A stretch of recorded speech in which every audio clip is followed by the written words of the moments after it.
嗨，各位好，我是王，这里是王的投资日记。好，那现在的时间呢是2023年5月18号晚上的11点46分。好，现在这个美股正在开盘中，那我们先稍微关心一下现在美股的开盘的状况。好，现在道琼呢是下跌了0.1%，然后呢现在跌了31点。好，那其他指数呢都是翻红的，那涨幅最大就是半导体指数了，涨了3%。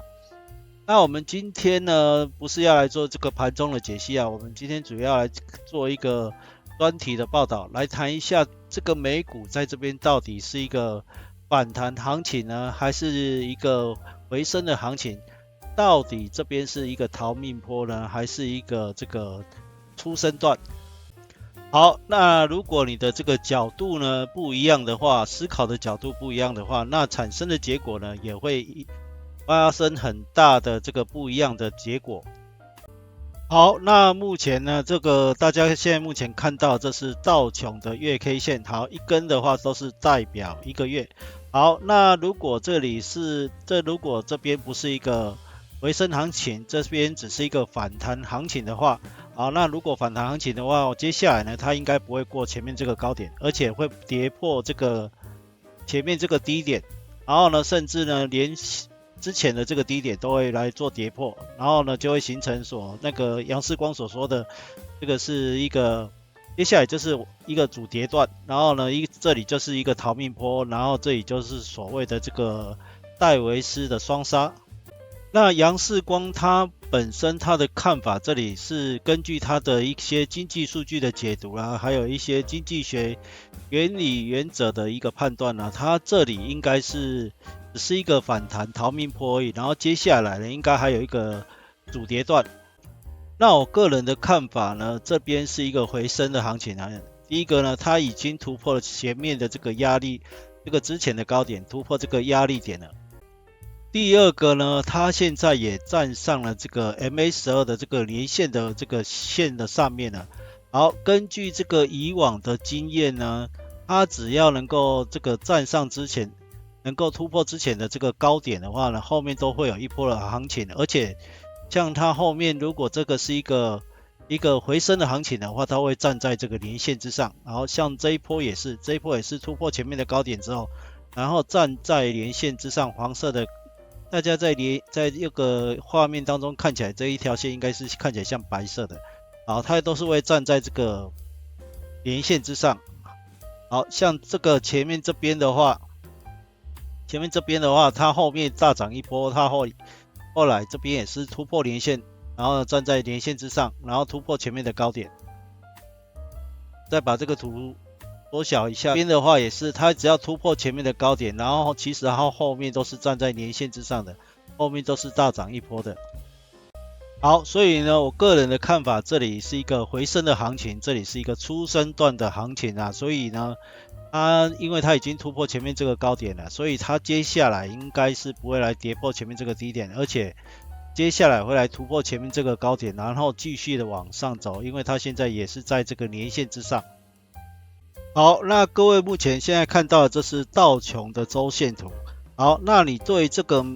美股的这个是否是回升啊，或者是反弹的看法不同呢？其实也会反映在你对其他的金融商品的这个看法也会南辕北辙。好像这个如果道琼这个是周线图，如果我们把它这一条绿色的线呢，就是相当于这是 MA35，然后这边可以把它当做这个年线。好，因为它都跟这个年线的位置差不多一样，然后跟它都在这边纠结。好，那你如果把它当成年线的话呢，它现在就是站上年线之上，然后呢，现在是短暂的这个回跌，然后呢，就是等待下次机会了。如果能够再突破前面的高点的时候呢，它就可能要开始要往上走了。好，那目前呢，这个是看到的，这是美元指数的这个周线图。好，是不是有一点觉得跟刚才有一点相反？好，那如果呢一样，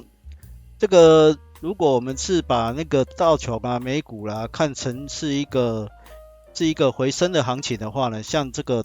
美元指数的话，它现在在这个年线之下 ，MA35 之下的话，你这里就会把它看成只是一个反弹。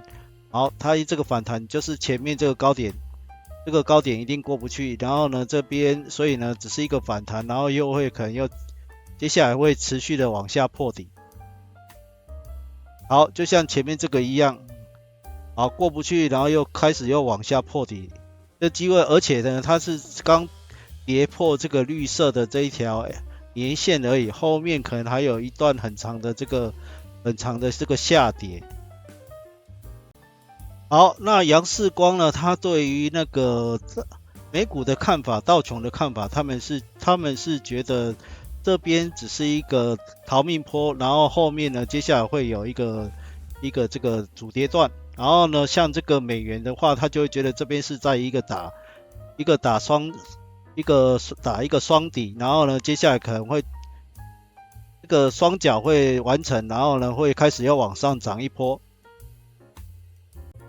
好，这个目前呢看的这是黄金的这个周线图啦。那如果以这个杨世光他们的角度，他们是觉得这边的话是一个它这里的话是一个假突破，因为它有突破前面这个高点，突破之后呢又马上的往下跌。那我个人的看法，这边只是一个短暂的回跌而已啊，它一样还是在一个多头的走势。然后呢，如果真的是一个假突破要来这个确立的话呢，我是觉得起码也要跌破它这个前面这个低点，而且假突破如果要成立的话呢，它之后绝对不能再来突破这个高点，不然的话这个假突破这样就不算假突破了，然后人家跌破之后。这个跌破之后又站回去的，然后又往上走的，这样就不算假突破了啊。所以呢，假设它又涨回去的话呢，又突破前面这个 2085.4 的话，表示它这边只是一个短暂的回跌而已，然后它后面呢，它其实这边不是一个假突破，反而是一个真突破，往下稍微回跌，然后又来突破，等于有一个诱空骗线的这个味道。好，那道琼呢？如果看它只是一个逃命坡而已的话，它后面可能还有主跌段的话呢，所以这样美元的话，就是它接下来它的双脚会形成，然后会开始往上走。那黄金这边就会形成一个假突破，会开始往下跌。好，所以呢，这个杨世光他认为这个道琼呢会是一个主跌段，接下来会有一个主跌段，然后目前是一个逃命坡。好，那美元呢会有一个双脚的形成，然后开始往上走。那黄金的话，在这边的话是一个史诗级的头部的形成啊。那这些的看法呢，如果从石油这边来看的话，好，我们各位在这边可以看得到，它的 KD 已经在下面交叉开始往上走了。好，我是个人觉得呢，这边的话，像那个美元，假设我的看法是对的，它只是一个反弹的话，刚好对应到石油的话，美元开始要往下走，那这个石油呢可能会开始往上走。好，如果对应到石油的话，为什么呢？因为大家可以看得到这个蓝色的这一条线是一个10年线。好，我们把这个图缩小。好，大家可以看得到跌到10年线这边的时候，反而都是一个买点。一个长线的买点。好，那跌破之后它又反弹，好，到10年线这边的话，它变成一个卖点。然后这次呢，你看它涨超过10年线之后，然后接下来回到10年线这边的话，反而呢变成一个买点。所以呢，配合这个美元，可能未来配合美元只是一个反弹而已，美元指数只是一个反弹而已的话，这个美元未来会往下走，然后这个石油呢可能开始又要往上走了。好，就长线而言，所以我觉得石油这边反而变成一个长线的买点。好，各位目前看到这是10年期美国公债的价格的月线图。好，这是月 K 线，一根代表一个月。好，那你对于美股的这个多空看法，假设不一样的话，也会影响到你对于这个债券价格的看法的不一样。好，那各位从这个图上面可以看得到，它现在呢，其实它这边已经突破了前面的高点，然后慢慢的呢，要突破这个黄色这一条线就是年线。好，好，这是 MA12，然后呢看得出来它慢慢在这边打底，然后准备要往上走。好，那如果美元以后是往上走的话呢，其实它这边就不可能会成功，这边可能只是一个反弹，又要往下继续跌。因为呢，代表美国的利率以后还要继续再往上继续再加，然后呢，所以会导致了美元可能会开始变得强势，形成一个这个多头往上走的这个趋势。所以呢，大家呢可以看得出来，如果是美股继续往上走的话呢，这个债券的价格呢可能也会持续的往上变成一个多头的走势。好，那大家之前也可以观察得到，最近这几次美联准会的这个升息呢，可以看得出来，这个债券的这个价格呢没有跌，反而呢开始从这边开始筑底，开始往上走。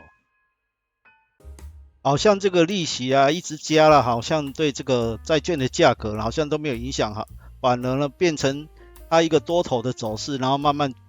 越来越往上走。好，那目前看到这是天然气的这个月 K 线图啦。好，大家也可以看得到这个天然气的这个 KD 呢，现在也是在低档，慢慢在这边慢慢好像要往上走，然后那个它的这个价格呢，看得出来也是看在这边好像接近的这个历史的低点的位置啊。那目前应该也是一个相对低点，慢慢在这边准备要筑底开始往上走。好，那从这个周线图呢，它也是这边的话开始要慢慢突破前面这个高点的位置了。好，那目前呢，这个大家现在目前看到这是小麦的这个月 K 线图。好，它最高呢来到这个 1363.5 了，那目前的位置呢大概是跌到这个600这边左右。好，那大概也腰斩了超过腰斩已经超过了一半了吧。好，那这个现在已经来腰斩的话，600与一半是650，好，这个现在已经大概跌到600的位置，所以已经超过一半了。好，那跌到一半，即使这里不是一个绝对的低点的话，也是一个相对的低点，而且呢，大家看得到蓝色的这条线，它也是现在要接近了，这是10年线。好，那 KD 也是来到低档了，所以呢，这边的话真的是很有机会，道琼真的是可能是一个初升段，然后一个回升的行情，而不是一个反弹逃命坡的行情。然后有一些他的看法不一样，然后呢会导致你对于很多的金融商品的多空看法也会不一样。好，那这个金融市场诡谲多变，然后世事难料，然后在这边只是分享我的看法，那跟各位分享，那各位自己要审慎评估，自负盈亏。那这个我不是要挑战这个，不是要批评杨世光他们的看法，只是提供我不一样的这个想法让各位自己参考参考。好，那我们今天的分享就到这边，感谢各位的收看，再见。